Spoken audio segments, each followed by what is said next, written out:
Damai sejahtera Allah yang melampaui segala akal, itulah kiranya memelihara hati dan pikiranmu sekalian di dalam Kristus Yesus Tuhan kita.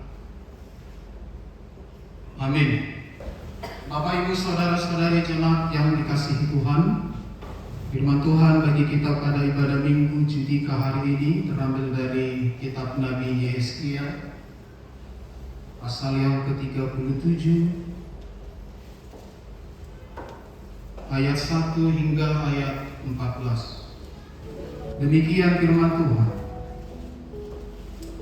Lalu kekuasaan Tuhan meliputi aku, dan Ia membawa aku keluar dengan perantaraan Roh-Nya, dan menempatkan aku di tengah-tengah lembah, dan lembah ini penuh dengan tulang-tulang.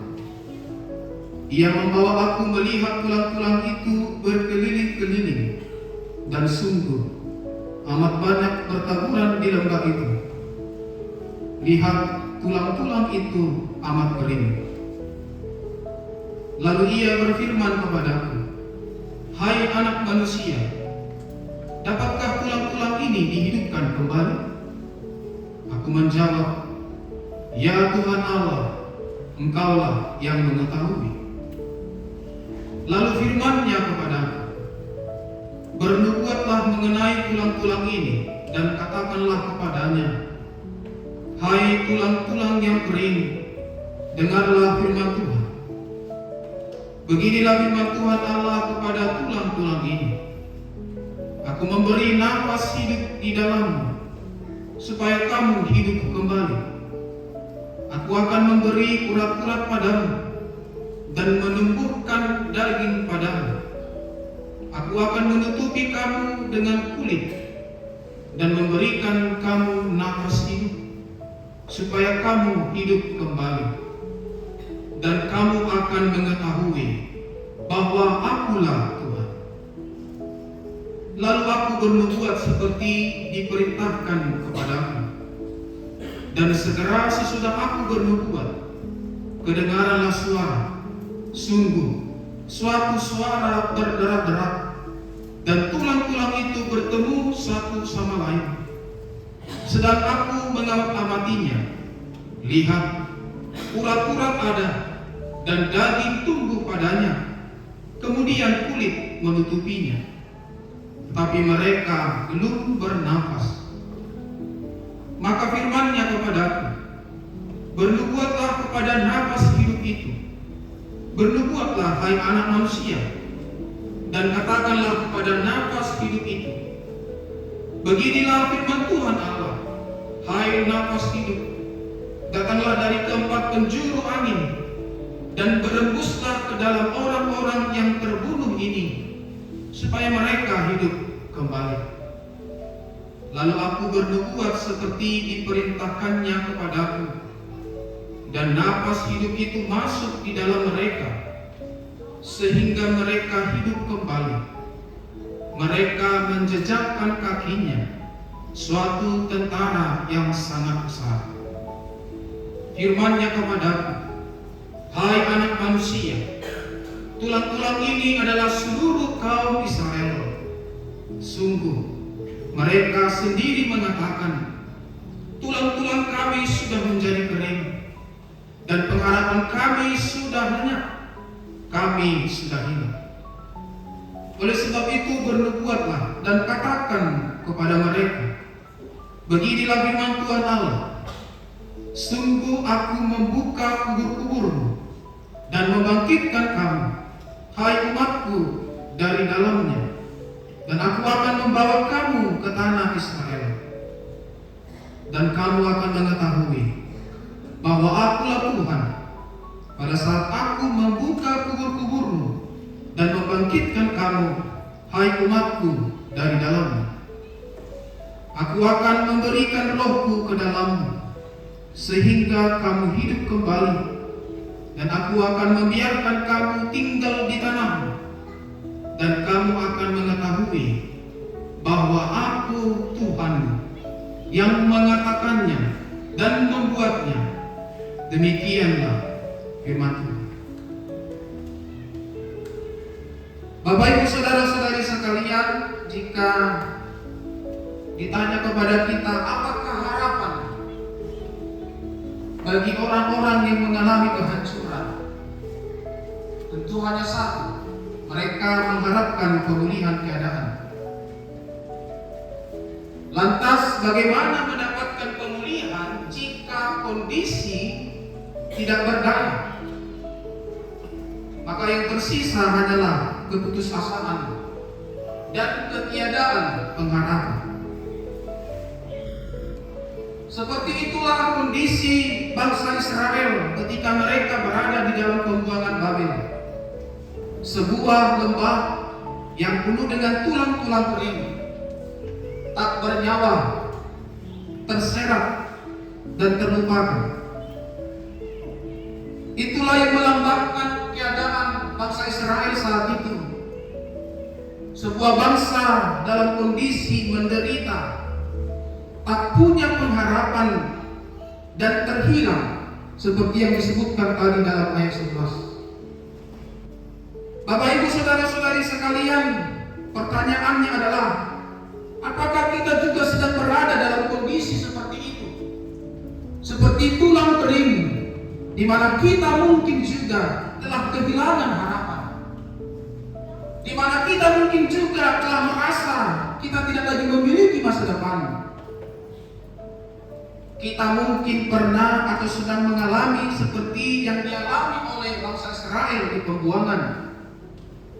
Kita memang bukan orang-orang yang terbuang, namun di tengah-tengah perjalanan kehidupan ini kita sering sekali merasakan letih lesu karena beban hidup yang berat dan bahkan yang bertubi-tubi. Banyak faktor yang membuat kita seakan seperti tulang kering. Kehidupan kita terpuruk. Mungkin saja pekerjaan yang sulit, mungkin saja ekonomi yang mengalami goncangan, mungkin saja masalah di tengah-tengah rumah tangga, masalah dalam kehidupan anak-anak, masalah di dalam kesehatan tubuh. Semua kondisi itu dapat membuat kita mengalami rasa frustasi, kehilangan semangat hidup, dan sirnanya pengharapan. Banyak orang hidup tapi tidak benar-benar hidup. Mungkin saja mereka bangun pagi, berangkat kerja, mencoba tersenyum, tetapi jauh di dalam hatinya ada kekosongan. Mungkin saja mereka pergi ke gereja, berdoa, bernyanyi, melayani, tapi sebenarnya hati mereka kering, lelah, dan kehilangan arah. Bapak Ibu saudara-saudari sekalian, ketika bangsa Israel merasa bahwa mereka tidak lagi memiliki harapan hidup dan tidak lagi mampu berharap kepada siapapun, maka dalam kondisi kesesakan yang demikian, Allah tidak tinggal diam. Bahwa Allah yang kita imani adalah Allah yang selalu ingin memulihkan. Sekali lagi, bahwa Allah yang kita sembah, Allah yang kita imani adalah Allah yang selalu ingin memulihkan suatu keadaan supaya kembali seperti apa yang Dia inginkan. Allah tidak pernah meninggalkan kita, dan Allah pasti akan memulihkan kita. Maka bila saat ini kita sedang hidup dalam keterpurukan karena berbagai masalah yang sedang kita hadapi, sampai-sampai kita merasa hidup kita tidak lagi ada artinya, bahkan mungkin sampai air mata kita pun kering karena beratnya persoalan yang membuat hidup kita seperti mau mati rasanya, maka kebenaran firman Tuhan itu sampai kepadamu hari ini: Tuhan akan memulihkan, karena Tuhan tidak pernah tinggal diam. Bapak Ibu saudara-saudari, bisa saja situasi hidup kita sering tampak tanpa harapan. Secara logika manusia, tulang kering tidak mungkin hidup kembali. Namun Alkitab menunjukkan bahwa Allah sering bekerja. Tidak ada keadaan yang terlalu mati bagi Tuhan, karena Tuhan sanggup sanggup menghidupkan kembali apa yang kita anggap sudah mati, apa yang kita kira sudah mati. Pertanyaannya, apa kira-kira yang sudah mati dalam hidup? Harus memakai apa kita? Bangun itu sendiri. Orang yang putus asa menganggap bahwa Tuhan sudah jauh dari mereka. Orang yang putus asa menganggap bahwa Tuhan tidak peduli lagi dengan hidup mereka. Orang yang putus asa menganggap bahwa mereka sudah tidak ada harapan. Orang yang putus asa menganggap bahwa mereka sudah tidak mungkin dipulihkan. Kita harus sadari, keputusasaan adalah penghinaan yang besar terhadap Tuhan yang penuh dengan kuasa. Sekali lagi, keputusasaan adalah penghinaan yang besar terhadap Tuhan kita yang penuh dengan kuasa. Orang yang putus asa menghina kemahakuasaan Tuhan atas dirinya. Dan keputusasaan adalah bentuk dari bunuh diri, suatu bentuk kehancuran diri yang disengaja. Itu makanya Amsal 17 ayat 22 mengatakan, semangat yang patah itu akan mengeringkan tulang. Jadi selama ada Tuhan, di situ ada pengharapan. Dan selama ada pengharapan, di situ ada kehidupan. Selama engkau masih bernapas menghinamu, maka ingatlah, Tuhan belum selesai dengan hidupmu. Masih ada harapan di sana. Ada sebuah istilah dalam bahasa Latin mengatakan dum spiro, dum spero vivo. Selama aku bernapas, aku berharap. Dan selama aku berharap, aku hidup. Bahkan sehancur dan seberantakan apapun hidup kita, layaknya tulang-tulang kering yang seakan telah mati dan tidak lagi ada harapan, Tuhan sanggup pulihkan dan hidupkan. Layaknya suatu tentara yang sangat besar, sebuah pasukan yang kuat yang mampu berdiri di kakinya sendiri. Sebab dalam kuasanya tidak ada yang mustahil. Amsal 23:18 mengatakan, karena masa depan sungguh ada dan harapan tidak akan hilang. Itu makanya di dalam ayat 6b, ayat 13a, ayat 14b sampai 3 kali muncul perkataan, dan kamu akan mengetahui bahwa akulah Tuhan. Dan kamu akan mengetahui bahwa akulah Tuhan. Ini adalah sebuah pengakuan iman bahwa hanya Tuhan yang memiliki kuasa, otoritas atas kehidupan. Maka melalui penglihatan ini, Allah ingin menunjukkan kedaulatan dan kuasanya kepada umatnya supaya mereka menjadi umat yang harus bergantung kepada Dia. Hanya Tuhan yang dapat membangkitkan orang yang putus asa. Hanya Tuhan yang dapat memberikan pengharapan bagi mereka yang sudah kehilangan harapan. Hanya Tuhan yang dapat memulihkan keadaan yang tampaknya sudah mati. Dan di luar Tuhan, engkau tidak akan pernah menemukan pemulihan apapun. Oleh karena itu, Bapak Ibu saudara-saudari, sungguh menarik kalau kita menyaksikan bahwa tulang-tulang kering itu bergerak. Tulang-tulang kering itu memberi respon ketika Yesaya menyampaikan firman Tuhan. Hal itu bertolak belakang dengan sikap orang Israel, umat Tuhan yang tidak pernah memberikan respon sama sekali terhadap firman yang disampaikan kepada mereka. Sikap responsif dari tulang-tulang kering itu merupakan teguran keras terhadap umat Tuhan, orang Israel yang tidak pernah mendengarkan firman Tuhan. Itu makanya baru saudara-saudari kita sadar bahwa bangsa Israel berada di dalam pembuangan karena mereka dihukum. Bangsa Israel berada dalam pembuangan Babel karena mereka memberontak kepada Tuhan. Karena mereka tidak mau mendengarkan firman Tuhan karena ketidaktaatan mereka. Padahal pemulihan harus diawali dengan kesediaan untuk mendengar mendengar dan melakukan firman Tuhan. Sekali lagi, pemulihan harus diawali dengan kesediaan untuk mendengar dan melakukan firman Tuhan. Maka kita lihat bahwa inti pemulihan yang dilakukan oleh Allah adalah bukan secara fisik, tapi secara spiritual. Bahwa penderitaan dalam pembuangan yang dialami oleh Israel sebenarnya itu akibat dari dosa, akibat dari kejahatan, akibat dari kebobrokan spiritual mereka. Maka Allah bahkan bersengaja membangkitkan bangsa yang besar itu Babel untuk menghukum mereka.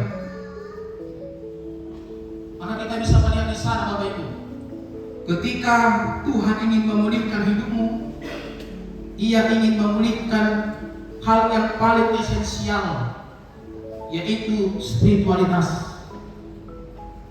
Oleh karena itu, bila hidupmu sudah mulai terasa seperti tulang kering, mari evaluasi. Jangan-jangan engkau sudah melupakan untuk membaca dan mendengarkan firman.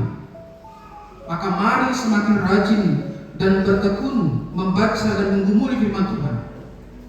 Karena firman yang kita dengar itu akan menyalakan kembali iman.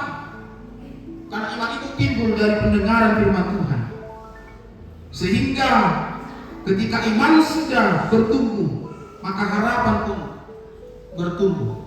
Sehingga kita tidak pernah berputus asa. Firman yang kita dengar itu dengan perlahan dan pasti akan memulihkan bagian-bagian yang rusak dalam diri kita, menata kembali sehingga kokoh dan kuat. Maka ketika firman-Nya diberitakan, pakai telingamu, persiapkan hatimu untuk benar-benar mendengar dan lakukan dalam hidupmu. Maka nantikanlah pemulihan dari Tuhan. Oleh karena itu, agar hidup kita dipulihkan, maka beri dirimu dipenuhi dan dikuasai oleh Roh Tuhan. Karena hanya dengan dikuasai oleh Roh Tuhanlah kita bisa hidup berpengharapan, terjadi pemulihan dan ada kehidupan di sana. Itu makanya episode kita tadi dalam Roma 8 mengatakan, Roh Tuhanlah yang membuat kita memiliki hidup yang sebenarnya. Karena hidup yang sesungguhnya itu adalah hidup di dalam Roh, bukan lagi mengikuti keinginan daging. Bapak Ibu saudara-saudari, maka kita lihat di sana bukan kematian tubuh yang paling menakutkan. Karena tubuh memang akan mati. Nang pinang dipahehe yang tulang-tulangi, ada mati di soguti. Maka bukan kematian tubuh yang paling menakutkan, tetapi yang paling menakutkan adalah kematian spiritual. Keterputusan hubungan antara kita dengan Allah. Maka hidup yang kita kejar adalah hidup yang berkenan kepada Allah, tentu adalah hidup yang dituntun oleh Roh. Maka kalau sudah hidup dalam Roh, kita tidak lagi mengikuti keinginan daging. Oleh karena itu, Bapak Ibu saudara-saudari, maka di minggu hari ini kita mau merenung. Jika engkau adalah orang-orang yang merindukan pemulihan terjadi dalam hidupmu, mari evaluasi.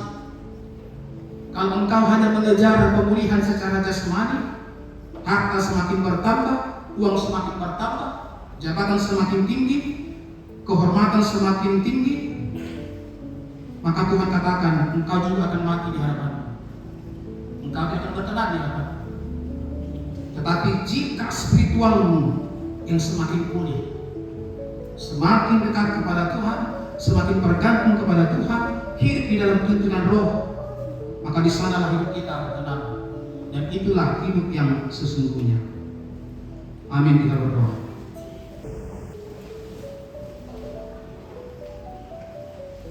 Kami sungguh bersyukur Engkau Allah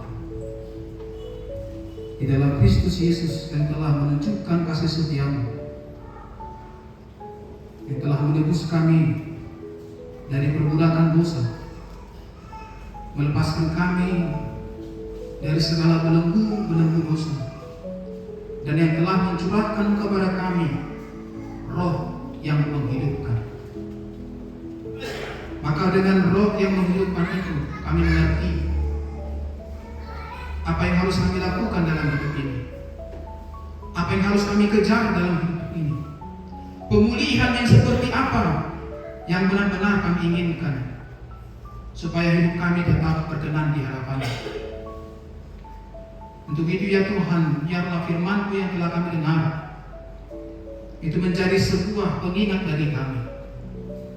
Kalau selama ini hidup kami penuh dengan pergumulan, hidup kami penuh dengan beban yang begitu berat, seakan-akan hidup kami seperti tulang-tulang yang kering, tidak lagi punya pengharapan, kami hidup dalam keputusasaan, maka firman-Mu meneguhkan kami bahwa selama kami masih memiliki Engkau, maka akan selalu ada harapan, selalu ada kehidupan. Tapi biarlah melalui hidup yang kami terima itu, kami menyadari Engkau Allah yang berkuasa, yang berotoritas dalam hidup kami. Sehingga apapun yang boleh kami jalani, sebagaimanapun kami hidupi, biarlah hidup kami hidup yang senantiasa terserah, bersandar, bergantung hanya kepada Engkau. Dan biarlah hidup kami menjadi hidup yang membuka diri, memperkenankan Roh-Mu begitu luar biasa bekerja, supaya kami menemukan hidup yang sesungguhnya. Untuk itu ya Tuhan, biarlah firman-Mu juga menjadi sebuah pengharapan, membangkitkan semangat, membangkitkan sukacita bagi seluruh jemaat-Mu. Kalau hari-hari ini hidup mereka berada dalam keterpurukan oleh karena persoalan di tengah-tengah pekerjaan, persoalan di tengah-tengah kehidupan keluarga, rumah tangga, anak-anak, pergumulan dalam kesehatan jasmani, biarlah Roh-Mu tetap menyala-nyala dalam hati kami, sehingga seberat apapun beban, sehancur apapun hidup kami tetap berpengharapan hanya kepada Engkau. Dan kami boleh tetap bersukacita, semangat menjalani hari-hari kehidupan kami. Untuk itu ya Tuhan, biarlah Engkau memberkati seluruh jemaat-Mu, seluruh paradamu di HKBP Indonesia Jayapura ini, supaya benarlah kami menghidupi hidup yang sesungguhnya, supaya kami tidak hanya mengejar pemulihan secara jasmani, tapi yang paling utama, biarlah kami mengalami pemulihan secara spiritual. Bagaimana hubungan kami semakin intim dengan Engkau, semakin terikat dengan Engkau, supaya di sanalah kami mendapatkan kasih setia dan kemurahan, kami mendapatkan perkenanan-Mu, sehingga kami tetap layak di hadapan-Mu.